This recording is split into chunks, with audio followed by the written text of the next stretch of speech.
piece of rubber on the other? This is a rim lock. Okay. It helps clamp the beads of the tyres. On real fast rallies, we don't use them for that reason earlier. On enduro bikes and other types of stuff, we do. We run them slightly softer. If water gets in, it can cause a spinning issue, so that just helps clamp it to the rim. Use them with tubes as well when running softer pressure. So yeah.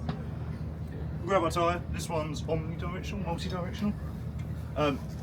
Start with your rim lock. I use my knees quite a lot to help hold it in place, stops it falling off.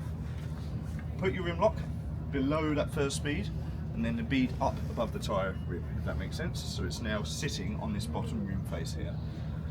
Spin it. I'm now going to hold this one with my left knee. It's in the well, is it? It's in the well, yes, yeah, on this side. Grab a lever, put it over. There, I'm now holding it with my knees as I'm moving it round to stop it flipping off that side. Your other lever on. Come on. There. Push it down that way. Once it's passed around the halfway point of the rim lock here, or whichever you're using to hold in place, they generally stay in place. Okay, you can sort of let go of your legs. Keep moving back. It's been really nice if these levers weren't so bad. There we go.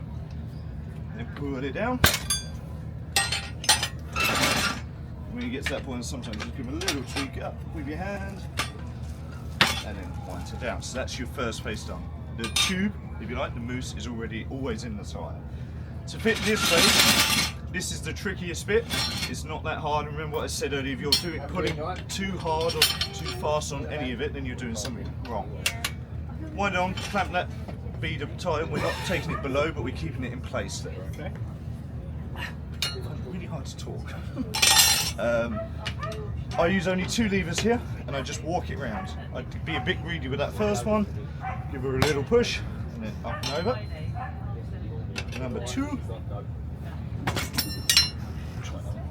straight. There we go. I'm just going to walk it around nice and easy. In a moment, around the next one, it will start to get tight as it goes tight on the bead on this side. About there, you see it's going to tight. When it gets to that point, don't force it. Take a smaller bite. Okay. We keep going until we get good resistance. About there, it's starting to get some resistance on the lever. Again, not loads of force, just sort of moderate amount. Now here, I'm going to take this lever back and I'm going to force it down into that, below that bead, and push it down below. Drops the bead of the tyre into the well of the wheel. This action, as the tyre gets tight, as I try and put one in, I'm lifting this one up slightly, giving me space, and then sliding that in. Up slightly, giving me space, and then down. Same all the way round. Again, there's virtually no effort here because the bead of the tyre is down in the well of the rim. If you're fighting it, you haven't got it down. Get to about that point. Now grab a nice, you can do it with any lever, but I've got these nice flat ones here which are handy. We can sack that one off now. Take this, lift it up slightly, put that in front of the rim lock, push it back.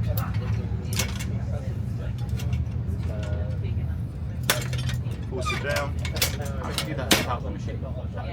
That last bit with another lever is exactly the same. So on the floor, if they're soft, you can already push them back by hand. They're pretty tough, but yeah, kind of same principle.